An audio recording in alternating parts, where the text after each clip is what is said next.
100 crores was her involvement అని వాళ్ళ అభియోగం. ఎక్కడికి వెళ్ళొస్తుంది అభియోగానికి? Confession of Pillai. ఇంకో 2-3 వారి యొక్క అసోసియేట్స్ వాళ్ళ అప్రూవల్ అండ్ కన్ఫెషన్. తర్వాత సిసోడియా, మనీష్ సిసోడియా. ఇప్పుడు కవిత గారిని తీసుకోమని వాళ్ళు ఎందుకు అరెస్ట్ చేశారు? అరెస్ట్ చేసినప్పుడు ఇప్పుడు కేజ్రీవాల్ని వాళ్ళని అందరినీ ఫేస్ టు ఫేస్ పెడతారు. సో కాబట్టి వారి ఇన్వాల్వ్మెంట్ ఎక్కడ వస్తుందంటే ఈ డబ్బు ఇంత వచ్చింది, వీరి లాబీకి వెళ్ళింది, వీరు హ్యాండిల్ చేశారు అనేది అభియోగం. అప్పుడు ఏంటంటే డైరెక్ట్గా మనీ ఉందా అక్కడ? 100 crores అన్అకౌంటెడ్ మనీయా, అకౌంటెడ్ మనీయా, ఈయన హోటల్ దొరికిందా, లేకపోతే ఎక్కడైనా ఆ మనీని స్టాష్ చేశారా? Is the investigation. ఇక్కడ అందరూ కూడా కన్ఫ్యూజ్ అయ్యేది ఒక పెద్ద విషయం ఉంది. అరెస్ట్ చేయడానికి విట్నెస్ లాగా పిలిచి తర్వాత అరెస్ట్ చేయొచ్చా అనేది క్వశ్చన్. కానీ if you see Vijay Choudhary judgement, supreme court దాన్ని ఆల్రెడీ క్లారిఫై చేసింది. ఈయన పిఎంఎల్ఏ యాక్ట్ అంటే prevention of money laundering act లోపల a person has no constitutional right, he can be compelled to be a witness against himself. So ED grill చేసి నిజాలని తీసుకునే హక్కు act కల్పిస్తుంది. కాబట్టి అది మోడీకి కానీ లేకపోతే రేపొద్దున ఇంకే పార్టీ పవర్లోకి వచ్చినా వాళ్ళని అక్యూజ్ చేయడం లేదు. It is an act of a parliament. So approved అయితే సుప్రీంకోర్టు. కాబట్టి ఆమె విట్నెస్ లాగా పిలిచినారా, అక్యూజ్ లాగా పిలిచినారా అనేది నిన్నటి వరకు ఈ కేసులో ఉన్నది ఏంటి అని అంటే, ఒకటి కవిత గారిని సర్చ్ వారెంట్తో వచ్చి కొన్ని ఎంక్వైరీస్ ఇంట్లోనే చేస్తామని ఈడీ వచ్చింది. రెండోది, ఒకవేళ కవితను అరెస్ట్ చేయాల్సిన అవసరమే వస్తే ట్రాన్సిట్ నోటీస్ లేదు కాబట్టి కవితను అరెస్ట్ చేయడానికి వీలు లేదని కేటీఆర్ గారు వాదించారు. సో దీన్ని ఏ రకంగా చూడొచ్చు? So what is transit notice? See, first of all, there are 2 dimensions.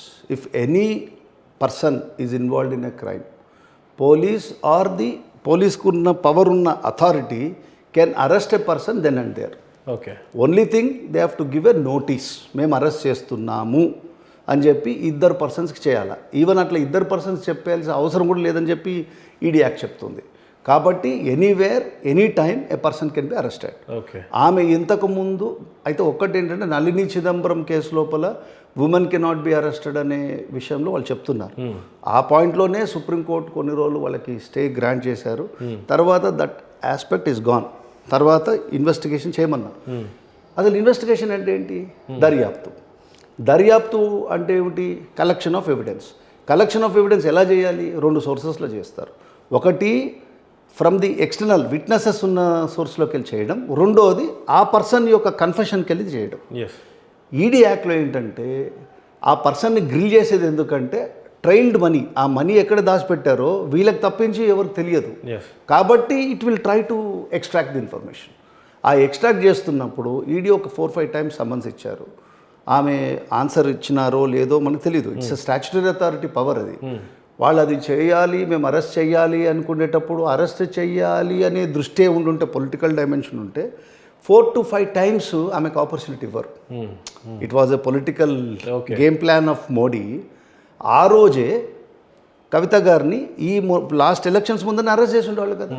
అట్స్ a political damage for BJP ఒకవేళ అట్లనే ఉంటాయి. కాబట్టి ఆ దృష్టిలో చూడకూడదు. అసలు దీంట్లో మోడీ గారికి కానీ అమిత్ షాకి కానీ అలా చూడకూడదు. అలా చూడడం మొదలు పెడితే ప్రతి కేసు లోపల స్టేట్ పోలీస్ అయినా, ఇప్పుడు జగన్ గారు అడ్మినిస్ట్రేషన్ ఉంది, పోలీస్ వారు అక్కడ అమరావతి వాళ్ళని కొట్టారు అనుకోండి, ఆ లా అండ్ ఆర్డర్ సిచ్యుయేషన్లో పోలీస్ హ్యావ్ టు కంట్రోల్. వీళ్ళు చెప్తుండొచ్చు, ఇంకా పోలీస్ కానీ ఇంకా యంత్రాంగం కానీ. అంటే ఇక్కడ ప్రధానమైన డౌట్ ఈడీ మీద కానీ లేకపోతే ఇతరత సంస్థల మీద రావడానికి గల ప్రధాన కారణం ఏంటంటే, నిన్న ఫ్రైడే నైట్ అంటే ఈరోజు బెయిల్కి కానీ లేకపోతే కోర్టుకి సబ్మిట్ చేసినప్పుడు సాటర్డే సండే బెయిల్ రావడం చాలా కష్టం కాబట్టి పథకం ప్రకారంగా నైట్ అరెస్ట్ చేశారు అని అంటున్నారు. దీన్ని ఏ రకంగా చూడవచ్చు? ఎనీ పర్సన్ కాన్స్టిట్యూషనల్ రైట్ ఏంటంటే 167 ఆఫ్ సిఆర్పిసిలో ఆర్ 50 అరెస్ట్ అయినప్పుడు 57లో ఏంటంటే 24 hours లోపల from the time of arrest magistrate ముందర ప్రొడ్యూస్ చేయాలి. ఫ్రైడే అరెస్ట్ చేసినంత మాత్రాన సాటర్డే సండే ఉండాలని రూల్ ఏం లేదు. That is the prerogative of the arresting officer. ఎప్పుడు అరెస్ట్ చేయాలనేది వాళ్ళు ఎంత క్యాల్కులేటెడ్గా టైం పెట్టుకొని అరెస్ట్ చేయాలి అనేది ఉండదు. వాళ్ళకి ఆ సిచ్యువేషన్ బట్టి అరెస్ట్ చేస్తారు.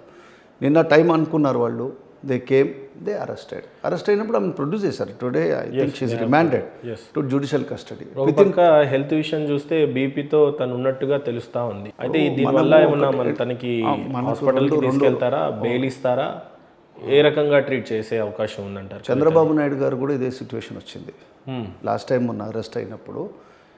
అక్కడ ఏంటంటే జైల్ మాన్యువల్ ప్రకారము ఎవరైతే హాస్పిటల్లో ఉన్నారో jail doctor is the person who has to take care. కాబట్టి అంత ప్రివిలేజ్ ఇప్పుడు ఎక్సర్సైజ్ చేసే సిచ్యువేషన్ ఉండదు. BP is not a serious element unless it's result to అనే హార్ట్ అటాక్. అంత టెన్షన్కి న్యాచురల్గా అంత పెద్ద మీడియా అటెన్షన్ వచ్చినప్పుడు లేడీ కాబట్టి మనం కూడా సింపథెటిక్ ఉండడం దట్ ఈస్ డిఫరెంట్. కానీ it may not be a cause. బీపీకి ట్యాబ్లెట్ వేసుకొని వాళ్ళు తగ్గించడం ప్రయత్నం చేస్తారు. కాబట్టి ఆ కాజు లోపల ఎవరు వీళ్ళని రిలీజ్ చేయాలి? Court has to release. Court అంత ఎక్స్ట్రీమ్ స్టెప్కి వెళ్ళి it may not grant the bail. ఇప్పుడు రేపు ఇవాళ ఉంది కదా, మండేకంతా they will ask for police కస్టడీకి అడుగుతారు. అడిగినప్పుడు again they will try to extract information. అది జరిగేంత వరకు as a matter of bail రాదు. ఓకే, ఒక పాసిబిలిటీ ఏంటంటే నళిని చిదంబరం కేసుని దృష్టిలో పెట్టుకొని అక్కడున్న ఆఫీషియల్ అంటే judicial officer special court consider చేయాలంటే చేయొచ్చు. కానీ ఆడ్స్ ఆర్ అగెనెస్ట్. అంత ఈజీగా వచ్చే విషయం ఉండదు. అంటే ఈ కేసులో ఇప్పుడు మండే రోజు కానీ రానున్న రోజుల్లో 1 or 2 డేస్లో కానీ కవితకి తొందరగా బెయిల్ వచ్చే అవకాశాలు కనిపిస్తున్నాయా? కవిత ఇన్వాల్వ్మెంట్ మ్యాక్సిమం ఒకవేళ గ్రౌండ్స్ ఎలా అనిపిస్తున్నాయి? అట్లా మనము ఇప్పుడు అక్కడ ఏంటంటే ఇంకొక ఇంపార్టెంట్ కాన్స్టిట్యూషనల్ పాయింట్ ఒకటి డిస్కస్ చేయాలి మనం. Arnesh Kumar versus state of Bihar అని ఒక జడ్జిమెంట్ వచ్చింది. దాని ప్రకారం ఏంటంటే 7 సంవత్సరాల వరకు ఉన్న కేసెస్ ఇవన్నీ కూడా లైక్ చీటింగ్ కానివ్వండి, ఫోర్జరీ కానివ్వండి, ఇలాంటి offences except some very grave offences of murder అవన్నీ కాకుండా 7 ఏళ్ల వరకు ఉన్నవన్నిటి కూడా పోలీస్కి ఒక ఎక్స్ట్రాడినరీ పవర్ ఇచ్చారు, 41A. ఆ 41A పవర్ వచ్చినప్పటి నుంచి ఏమైపోయిందంటే కోర్ట్స్ బెయిల్ ఇవ్వకుండానే పోలీస్ వాళ్ళు ఎక్సైజ్ చేస్తున్నారు. అది అలవాటైపోయింది జనాలకి. కానీ ఈడీకి it is an exception to the rule. Okay, కాబట్టి ఇప్పుడు అక్కడ ఎప్పుడైతే she's remanded to judicial custody అంటే ఏమిటి, వాళ్ళు they have not exercised power under 41A. నేను అరెస్ట్ చేస్తున్నాము కాబట్టి నేను ఎక్స్ప్లెనేషన్ ఇవ్వమనే ప్రొవిజన్ని తీసేసి section 41 of the criminal procedure code వెళ్ళారు. 2 మళ్ళీ మనం section 4 of the criminal procedure కోడ్కి వెళ్ళాలి. Section 4 of criminal procedure code contains 2 elements. ఒకటి ఏంటంటే ఇండియన్ పీనల్ కోడ్ భారతీయ శిక్షాస్మృతికి సంబంధించిన అఫెన్సెస్